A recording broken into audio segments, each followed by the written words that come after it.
make sure this is working.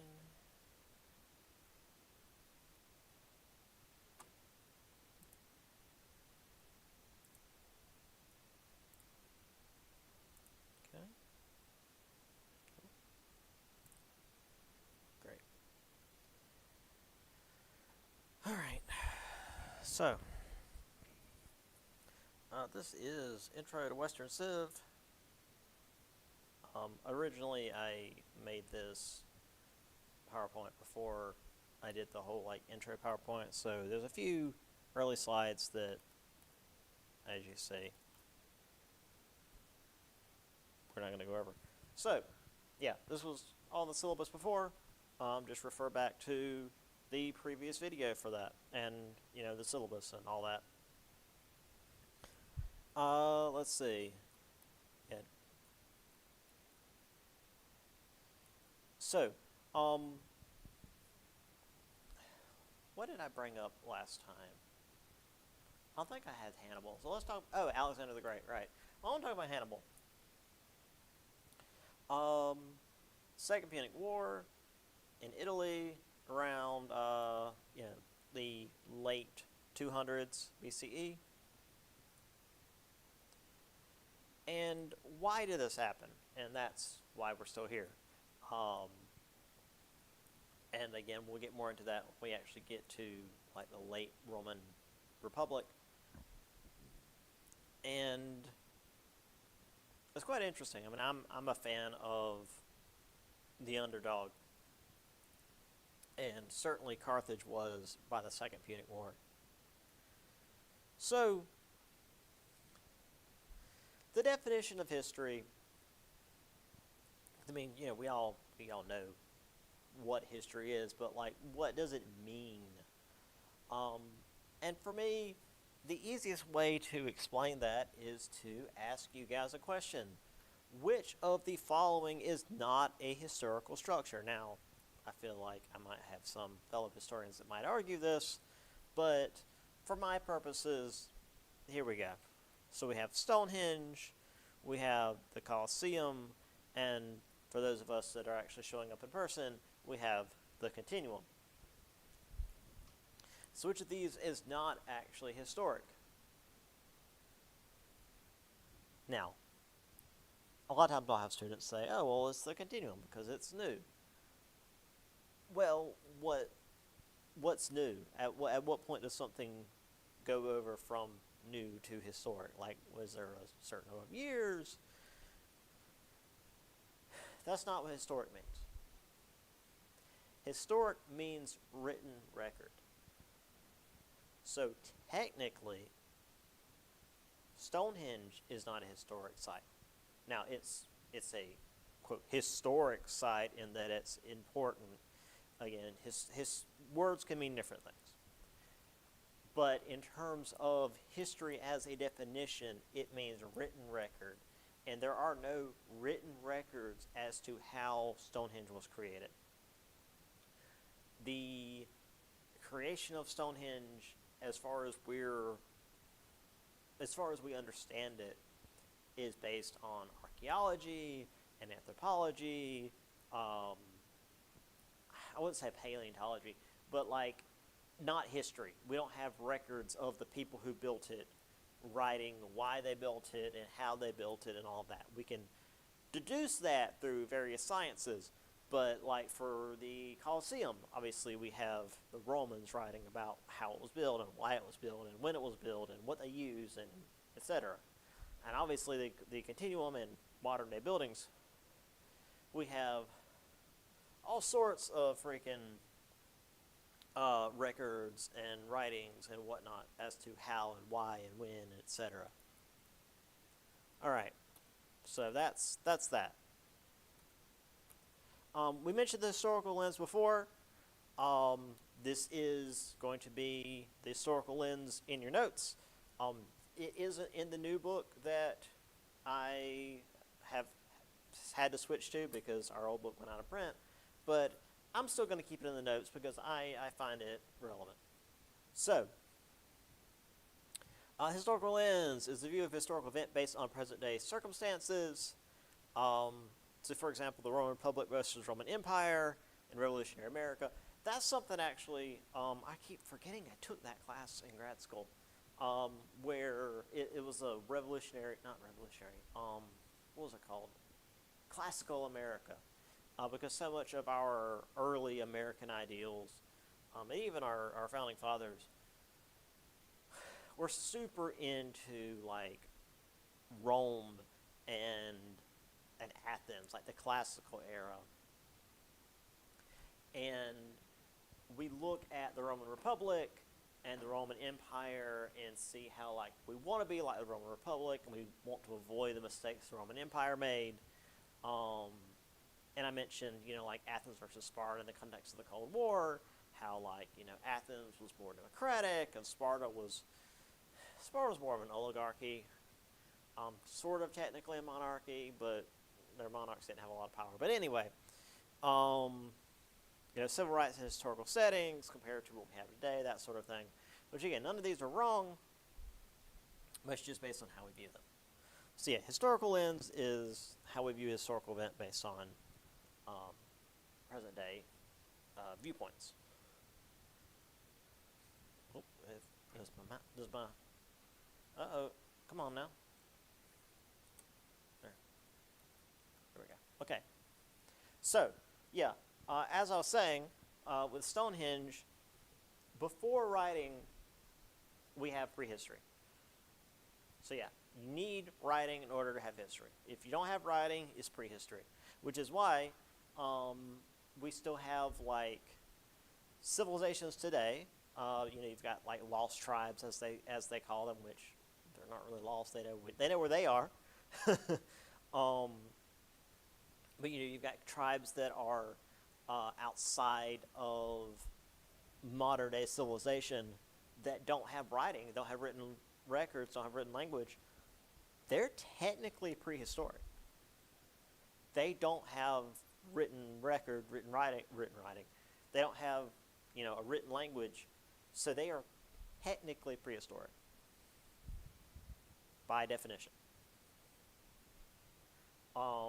So we know about prehistoric people through pottery, painting, tools, bones, weapons, the stuff they leave behind.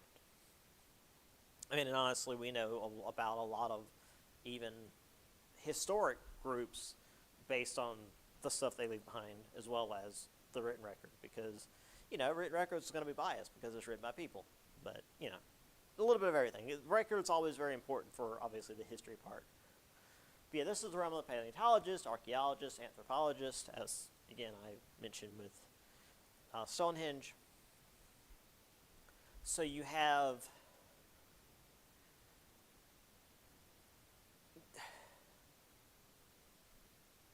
it's important, obviously. It's important to start with as far back as we can go. But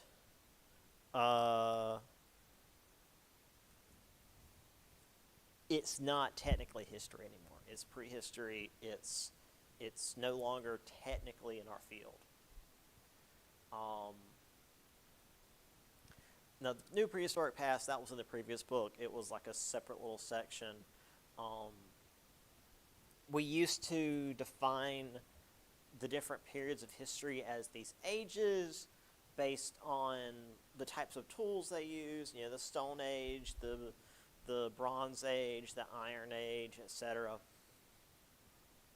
But the thing is, the various groups, the various cultures, didn't all switch from, say, stone to bronze to iron at the same time. For example, as we're going to see in a little bit, the Hittites were the first to use iron tools and weapons. And it was, I want to say, close to 1,000 years before everybody else caught up. And it's not that...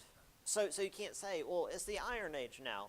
Well, no, the Hittites were just using iron tools, and they had moved into the Iron Age, if you will. but that's not like a time frame. So like we use dating techniques, carbon dating, radiological dating, etc., rather than saying, oh, this is Stone Age, because that doesn't mean anything. Because again, like societies that live outside of what we would consider modern culture, that are in rainforests or on uncontacted islands, that are being left alone, um, could be considered Stone Age. All right. Now this is in this book specifically, as opposed to the previous book. So this is a new edition for me. Now I have learned a lot of this in my own study, so I'm familiar with this. It's just, again, this is new for my notes. Hominids, which were the earliest human-like creatures, they existed in Africa 3 to 4 million years ago. We were not around for very long, relatively speaking. We've obviously ape-like creatures for a long time, but as far as like human-like, hominids didn't exist for quite some time. And like 3 to 4 million years, in the grand scheme of things, is a tiny, tiny span. Australopithecine, let me make sure I'm pronouncing that properly, because it does actually have that in the book. It's very nice. Australopithecines, yeah. Australopithecines. These simple stone tools, so despite being, as we'll see here with an image in a minute, very ape-like, they were using tools. Now, again, not super advanced, very, very simple tools, but they were using tools. Now, granted, there are, technically, humans are an ape species, Homo sapiens. But there are modern great ape species today that use tools, and orangutans are famous for using tools. So, this isn't too far outside of the... This isn't too strange that, like, these ancient humans were using very early tools. So, Homo erectus, which means upright human being, emerged about 1.5 million years ago, used more tools, and gradually began moving beyond Africa into Asia and Europe. So, Homo erectus, very, very famous member of ancient humanity.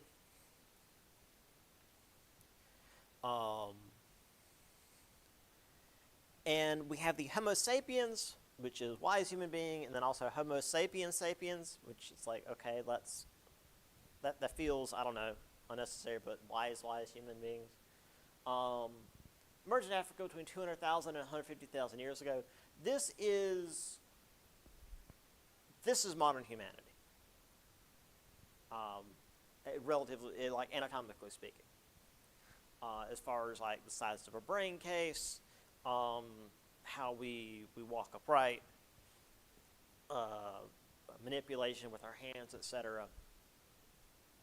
And they left Africa around 70,000 years ago, and this was the first true, again, this was the first like real human expansion in the world. They counted another hominid species, the Neanderthals, which are named from the Neander Valley in Germany, where they were first discovered, that existed between 200,000 and 30,000 BCE. By 30,000 BCE, Homo sapiens had either interbred with, I should say, or destroyed Neanderthals. There's a great deal of evidence for both. There's certain demographics that people have like more Neanderthal DNA, and it's like 0.001%. But like there is Neanderthal DNA in the human genome, but it's very, very slight. But that is where some of the Neanderthals went. Otherwise, we wiped them out. Like we were a scary species. And by 10,000 BCE, we had spread across the globe, all the continents except for, Antarctica, of course, because that's an awful place. Um, and we were the only hominid species remaining. The others had died out either from, um, just like natural inability to cope with changing environment, or we wiped them out. Homo sapiens, again, were freaking scary, and we would murder our competitors, and a lot of times our competitors were other hominid species.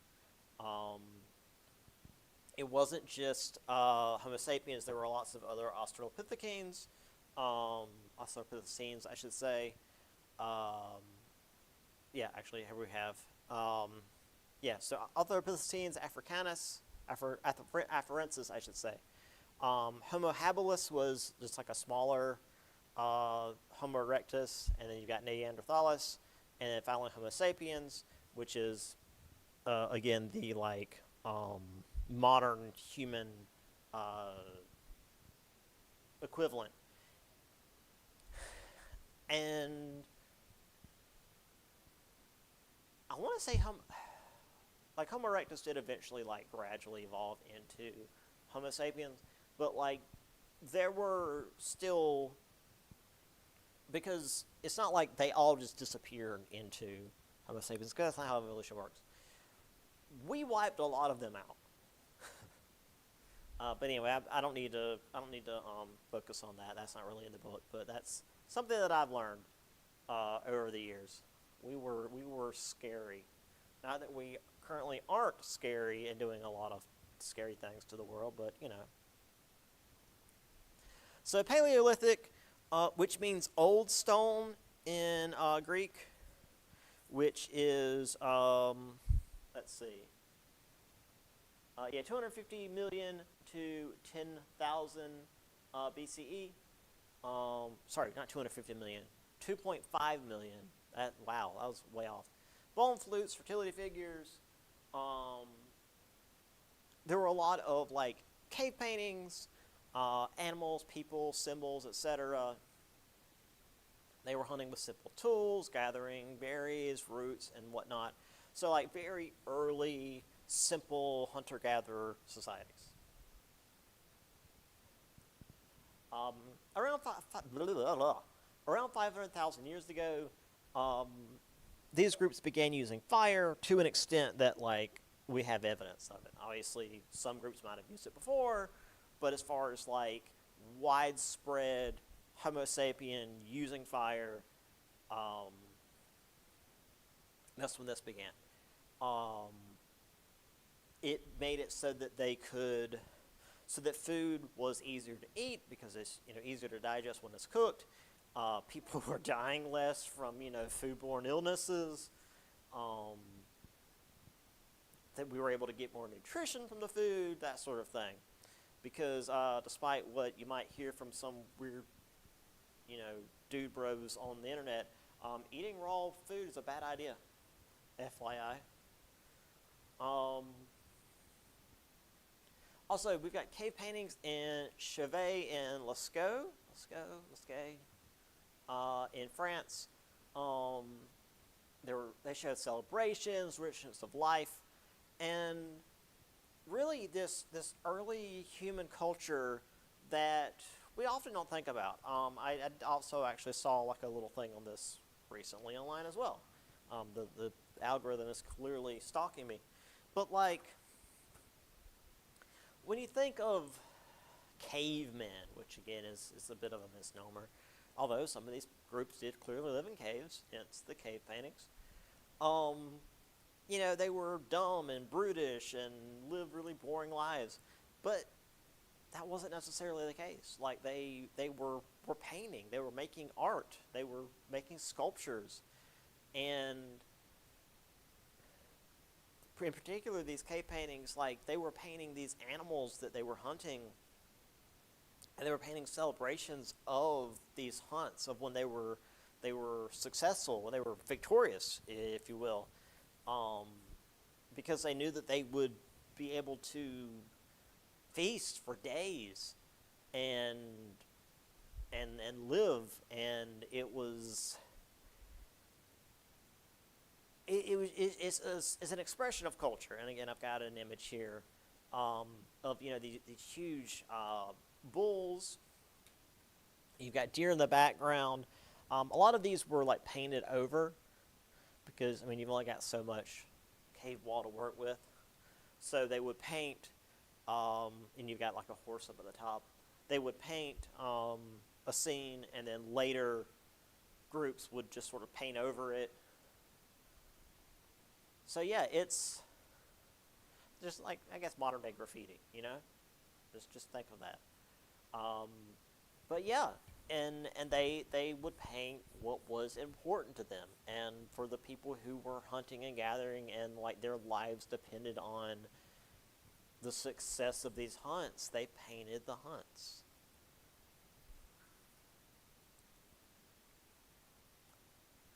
There's the fertility figure. Again, if you've ever, first time I saw this was actually in Hellboy 2, I think. It was like a big giant one. Yeah, we call it a fertility figure because we're pretty sure that that's what it was implying. Like a fertility goddess or something. Because obviously, being able to bear children and survive was a pretty big deal. All right. So, the book calls this the Neolithic Revolution. The Ice Age has ended. Animals are not as big. So you can't just live off of like a mammoth for a month. So the hunting is not as difficult. You're not hunting something the size of a modern day house. But also a single hunt isn't going to feed the entire tribe. You got to start branching out, fishing. You got to expand kind of on the gathering with the plants. And the book mentions an agricultural revolution, which is all well and good. However, the previous book mentions something else, and I want to include this in the notes because this to me was interesting, that it wasn't humans deciding to plant things that led to humans settling down. It was humans domesticating animals first that led to them settling down, which then led to agriculture. So rather than chase herds of, I guess what you would consider modern day cattle, across the plains for just seasons and seasons and seasons all throughout the year. If you could get them to stay in one place, maybe fence it in, keep them fed, raise them, let them have, more cattle, then, you've got a self-sustaining food source, but you have to keep them fed, you've got to keep them protected. And it's easier if you build structures, if you build a fence. But also, if you're staying in one place, you need to build structures for the people. So you're starting to build homes. But also, if you've got these homes and you've got structures, the human population is going to get bigger. So you need more food for the people, which is going to lead to agriculture, where instead of just going out and seeing what you can find, you start growing your own food in one place. So this leads to humans settling down, humans growing their own food, which is leading to food security, which is leading to people not starving to death, or at least not as often. Because, droughts and famines and whatnot are still going to happen. You can't just get away from that because you're planting stuff. But it's a lot better than it was. And if you're not moving around all the time, you can focus on having bigger families. You can focus on art. and architecture and the religious aspects, and eventually even written language. But we'll get there in a minute. And one of the main ways that one of the main aspects of this was wheat. Wheat made it so that they wouldn't have to move around, because wheat is very easy to grow. It grows super fast. And it has a very high caloric density. It's got a lot of calories per, per the energy to grow it, I guess you'd say. So, I mean, even before making bread, just like breaking up the wheat and just like eating that was better than they were getting from like eating roots and stuff. So yeah, wheat was the big thing, at least for Europe. Obviously, like further east, it was probably, I say probably, it was definitely rice, millet. I think the book mentions a few other things as well.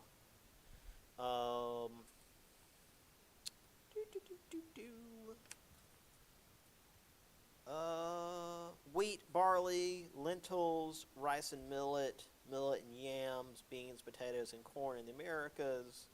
Yeah, so, depending on where you were. But as far as we're concerned, wheat's the big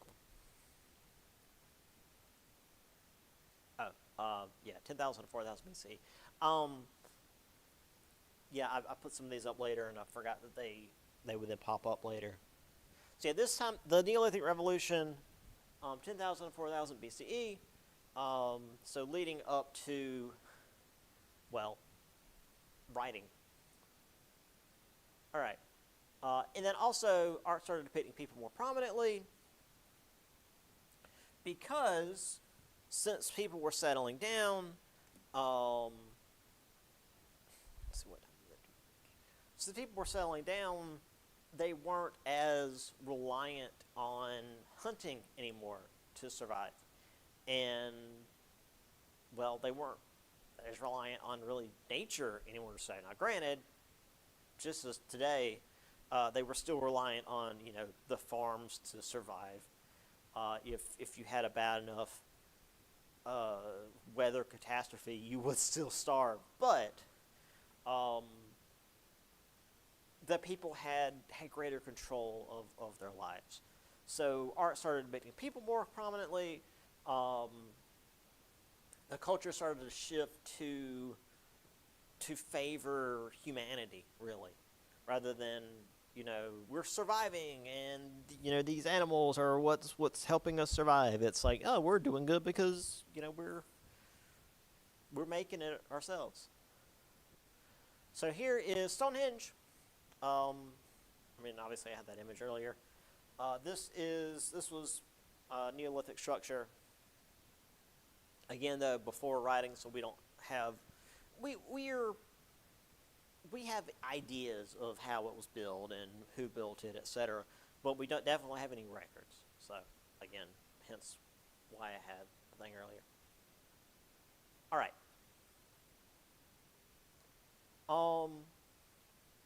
So, in the previous book, the civilization had like 4 pairs of things. This book has, I think, 6 different requirements for civilization, so let's just go through them. Civilization, urban focus, so cities, which again, a city back then just meant any kind of urban center. It doesn't, not like a modern day requirement for a city. A distinct religious structure, because gods were seen as necessary for community success, because again, we weren't hunting huge ass mammoths or whatever anymore, but we still needed the weather to behave so that our crops wouldn't fail, because again, one bad harvest and everybody starves. So humans still couldn't control the weather. I mean, we still can't control the weather, unless you talk to, weird conspiracy theorists. But, yeah. So, and they didn't understand the weather. So the idea was, well, we need to ensure that the gods are happy because they're the ones controlling the weather, making sure that it rains but not too much, and that the sun comes out but not too much, and that the weather's warm but not too much, and the weather cools down but not too much. You know, political and military structures, bureaucracy, and armies to administer and protect / take on the land. So again, I mean, it's all right there. You've got politics, you've got a government, so that they can administer the land that they have, as well as a military to protect the land that you have, as well as take more from other guys around you. Because again, humans are gonna fight each other. New social structure based on wealth. Yeah, that's what it's going to be forever. Kings and the upper class of nobles had the money and the power, and they were the ones in charge. There was some extent, as we're going to see here with, I was going to say Constantinople. That's not for a while. Mesopotamia, where like the priests were given a certain degree of power, but they were also wealthy. Like there was no peasant who became a priest and then therefore had power. Like it was always the people who were wealthy. Writing, this becomes important, obviously. Kings, priests, merchants, artisans, they used writing to keep records. Again, Mesopotamia is a great example, as we'll get to in a little bit. But again, it was the upper class. Merchants and artisans will slightly look more lower class, but they're still more upper class than like your regular peasants. Peasants were illiterate. Artistic and intellectual activity, monumental architectural structures. So the pyramids, it's a great example. There are some architectural structures remaining from like the Mesopotamian era, but all that's been destroyed over the many years and many conflicts in that region. Yeah, that's it for that. So yeah, that's civilization. Yeah. So Mesopotamia, and this is going to be a common factor going forward,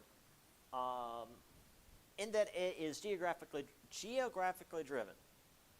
It relies on rivers. In particular, the Mesopotamia and the various cities there rely on the Tigris and Euphrates. And honestly, until almost the 1800s, so does almost every major city in the world, either rivers or access to the ocean.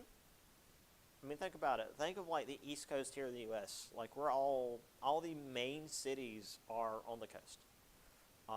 And if they're not on the coast, they're on like a major river, like the Mississippi. And like I would say Chicago, but like Chicago's on one of the Great Lakes, and that connects to the Mississippi, or through the Erie Canal connects to the Atlantic. So like, and New York City not only is on the Atlantic, but is right on the mouth of the Erie Canal, which itself is a whole separate thing, but that's a different class. Like London is on the Thames River. Rome is on a river. We'll talk about that later. Yeah, so like rivers, super important. Bodies of water, super important. Obviously, we'll get to Egypt in a little bit. The Nile, super important. So, Mesopotamia, Tigris and Euphrates, probably important. Hint, hint.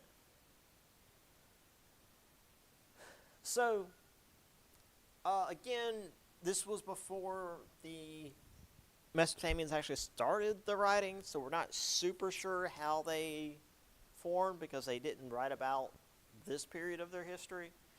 But based on just like how things were set up, they probably were farming communities. Various farmers came together and worked together because this was very similar to what we would see in the Nile, where I think it was the spring, the river would flood, rivers, plural, would flood and then recede and leave a lot of silt, which is very, very rich soil, um, behind. So the farmers would work together because irrigating the fields, like digging the trenches, ensuring that while they would get the silt, the flooding wouldn't carry their crops away. That's a lot of work, and you can't do that on your own. So they would all work together to ensure that their fields survived, but also would still get the bounty of the rivers. So these farms or these cities probably began with basically farming communities. So lots of cities in Mesopotamia, Sumer, Ur. The book goes into a lot of them. Let's see. Yes, Sumerian cities, Uruk, which is probably that's what we call Ur. Elba, Nineveh, Ashur, Babylon. Yeah, there's Uruk. Lagash. No, there's Ur. So Uruk and Ur are two separate ones. Eridu, etc. So yeah, there's a lot. There's a lot of them.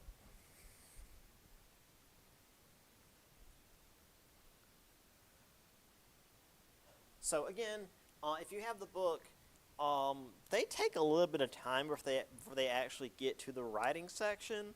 They talk about like the Akkadian Empire and the economy and kingship and culture and the Code of Hammurabi, and then finally writing. And I'm not going to move my notes around that much. So we're going to talk about writing now. So writing started with numbers. These were marked clay tokens, which were basically receipts. They were used for economic transactions because, first and foremost, Mesopotamia was an economic powerhouse, and they needed records of their sales, their various, well, again, economic transactions. These were receipts, which is crazy. Originally they were pictographs. I've got some images here in a little bit. But they would gradually evolve to represent sounds, so they were easier to write more quickly, rather than have like the ox and like 3 gold bars and all. Like, I mean, you're drawing out what it's a picture more than it's writing. But that's how a lot of writing. That's a lot of writing work. Like even like modern day Japanese, kana. I don't remember, the kana or katakana is the more simple one. Like especially if you look at the more formal writing, like you can see the old pictographs in the writing because of how old it is, which itself is based on old Chinese writing. But anyway, I'm getting out of where we are. So cuneiform is the name of this writing. It's named after the cuneiss, or wedge, which is the wedge-shaped stylus that was used for the writing. It emerged around 3000 BCE. And if you're very familiar with languages, which I'm not, apparently, I didn't realize this, this is Greek. We don't actually have a Mesopotamian word for their writing form. The Mesopotamian languages are dead. Nobody uses them anymore. We still use Greek largely because of, well, there's various aspects as to why that's a thing. But yeah, so cuneiform is actually a Greek word. But anyway, it's because of the wedge-shaped stylus that was used to create cuneiform. Again, I'll show you an image here in a minute of cuneiform writing, and it makes sense. And it was the form of writing for about 2,000 years in Mesopotamia. So, it stuck around.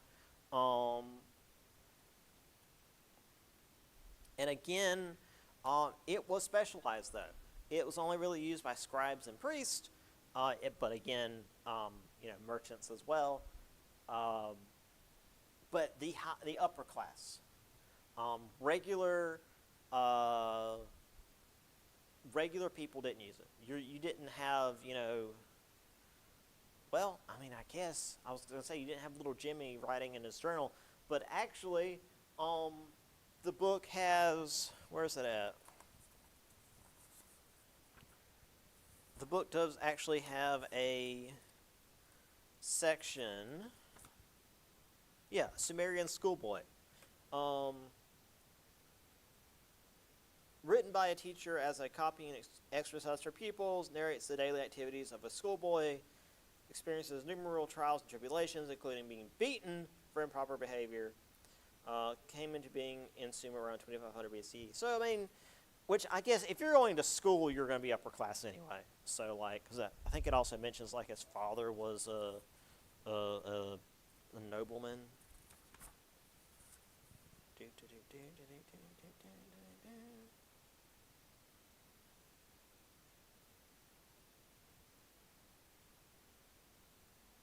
Yeah. So, like, there was, but the average citizen wasn't reading and writing. But the reason this is so important for us as historians is because it was now recording events, recording history, and rather than the old way of doing things, which was like oral recitation, where you would just recite the history and memorize it, you would have like a lore keeper that would remember everything and then pass it on. And if they like died and they hadn't passed it on, all your friggin' history was gone, except for maybe the snippets people remembered. And you know how stuff gets changed over time if people are just remembering it, right? Yeah, that made things very difficult. That's why you have so many tales from before writing. Beowulf is a great example. The Epic of Gilgamesh, of things that were written down later that like probably aren't one-to-one with, I shouldn't say even probably, almost definitely aren't one-to-one with how they were originally created. But since you're writing things down, you no longer have people having to just like remember all the history. You could think more critically. You could have a written account of what happened and compare it to what someone's saying, or maybe another written account. And you could think more critically, which allows for thinking to expand, which allows for what's the phrase? Well, it's right there. Critical thinking to expand. There's another phrase. There's another word that I'm missing.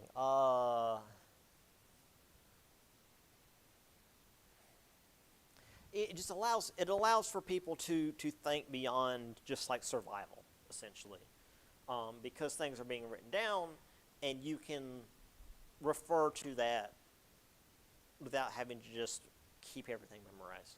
It's very useful. And for us here in the modern day, we can have what people wrote down. We don't have to worry about, this is what the people had said. We have it right here. Obviously, I don't know what this says. I can't read cuneiform, but once cuneiform was decoded and translated, this is something somebody wrote down.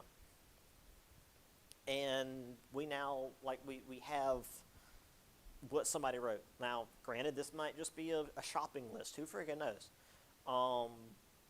There's I'm sure everybody knows Enasir, the copper merchant from Mesopotamia who sold somebody low-quality copper, and they got real pissy and wrote, really scathing letters about Enasir on these copper tablets.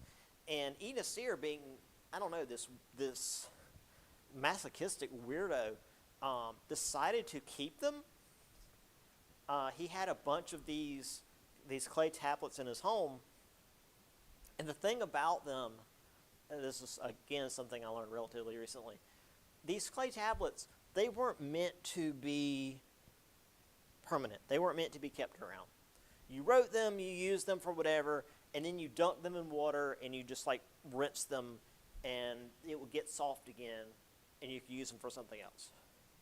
If you really wanted to save them, then you would bake them in a fire and make them, hard like pottery, essentially.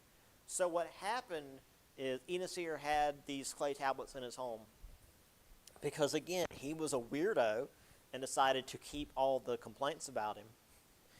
And then his house burned down, and it just so happened that that fire burned at like the perfect temperature to bake these clay tablets into essentially chunks of pottery that are really, really hard.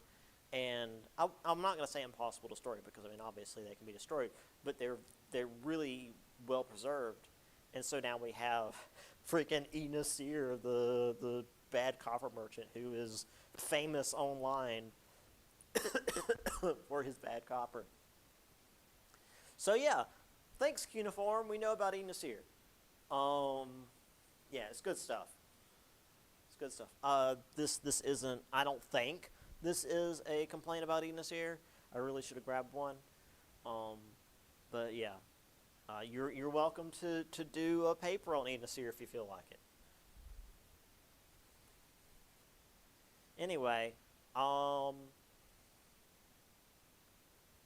so again, the book goes into the empires, but they did this before Cuneiform for some reason. All right, let's see. So the priests, or priests, as it was said in Mesopotamian, were essentially the kings. They had the kingly power. There was the line between the two was fuzzy. It wasn't like a strict, you had the king over here and you had the priest over here. Because, again, the priest was the one who was talking to the gods, and the gods were the ones that were keeping you from starving to death. So if the priests were the ones that wanted to be in charge, then sure. So the kings, nobles, and priests were the ones that had the power. Again, sometimes there was a dividing line because, again, there were multiple Mesopotamian city-states that all did their own thing.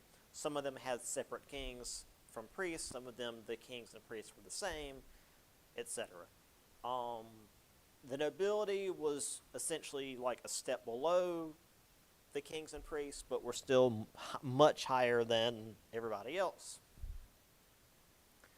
Below that, you had the soldiers, artisans, and farmers who actually did the work in the cities. Obviously, the soldiers fought for the cities. The artisans were the ones that made everything, the bowls and the tools and the clay tablets for the cuneiform. And the farmers were the ones that grew the food that kept people from starving. And then there was, of course, lots of slaves, because back then especially, slaves typically were those taken in battle. If you conquered an enemy city or defeated an enemy army, rather than just taking enemy prisoners and putting them in a prisoner of war camp, you would just make them slaves. Because, what's the point in keeping people in a prison when you can just, make them work in the fields or whatever? So this wasn't chattel slavery in North America in the 17, 1800s. This was, if you were captured in battle, you'd be enslaved. And it wasn't always permanent, and it certainly wasn't inherited. Their children weren't made slaves. It wasn't race-based or whatever. But there's always been slaves. Now, I know I've said king several times here. The book mentions Lugals, Lugal, which is also sort of translated as lord or governor. And this is what we would most closely associate with a king in the medieval sense. Because with the city-states constantly fighting each other, a Lugal would control multiple city-states, because most of the quote priests and kings at the top there, they would control one city-state. A Lugal was a title for someone who not only controlled their city-state, but had conquered multiple other ones. So they had multiple city-states under their rule. So that's what a Lugal is. That's the closest to a, quote, king, and that's, beyond even the priests. And one of the most famous is Sargon the Great, Sargon of Akkad, of the Akkadian Empire, who we have here, conquered a large section of Mesopotamia. I mean, that's almost all of Mesopotamia, including, Elam over there and the Hurrian kingdoms up at the top, and well down into the Middle East. That's a lot. However, after Sargon died, his empire tore itself apart. So as long as he was alive, he was absolutely tearing through everything. But the moment he died, his people rose up and tore the empire apart. And again, the book goes more into this. As I said last time, I'm not super into ancient history. I want to move on, so we're not going to get too much into that. But again, if you want to explore more into it for your first paper, you're welcome to. All right, I think we'll just finish up Mesopotamia, and then I'll be done because I'm hungry. So we have Ur-Nammu, had the ziggurat of Ur built. Ziggurat being basically a step pyramid. Again, I'll show an image here in a minute. This had the first law code in history, the law code of Ur-Nammu. Typically, if you did a crime, you had to pay a fine. That's what most of the penalties were, is paying fines. It was a good way for Ur-Nammu to make money. However, the more famous one is the Code of Hammurabi. Hammurabi was the king of Babylon, and the Code of Hammurabi was basically court proceedings. It's much more similar to modern day law, where if there is a case that goes to court that's not really been seen before. For example, there's this story again. I've heard, I knew about the story, but I heard it again recently, where this guy in Germany really wanted to be eaten. And no, I don't mean in a weird sexual way. He wanted another guy to kill him and eat him. He thought that would be great. And so he did. And so the guy that killed him and ate him was eventually arrested. But yeah, technically they charge him for murder, but it was willing. And they didn't really have a charge on the books for cannibalism. What are they gonna? So the point of all that is, after that, any later events of people eating each other, they could look back to that case and be like, okay, well, what happened here? We can do that. So that's what the Code of Hammurabi was, is whatever decisions were made, typically by Hammurabi himself. King Hammurabi himself. If that happened again in the future, they would just go back to those court proceedings, and that would be the decision. You wouldn't need a jury or whatever, which typically they didn't have juries back then. It was just whatever the king decided. And the king was kind of brutal. A lot of capital punishment. And it depended on who you were and who the victim was. If a noble stole from a peasant, Um, I think maybe he had to pay the peasant back, but if a peasant stole from a noble, they'd cut the peasant's hand off. If a noble injured a peasant, he'd have to pay the peasant. If a peasant injured a noble, they put the peasant to death. That sort of thing. Blasphemy was pretty much straight up put to death. Adultery was put to death. That sort of stuff. A lot of capital punishment. A lot of people being put to death. All right.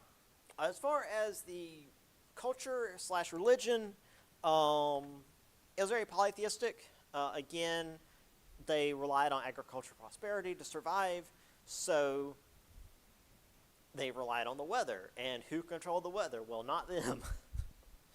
They relied on the gods.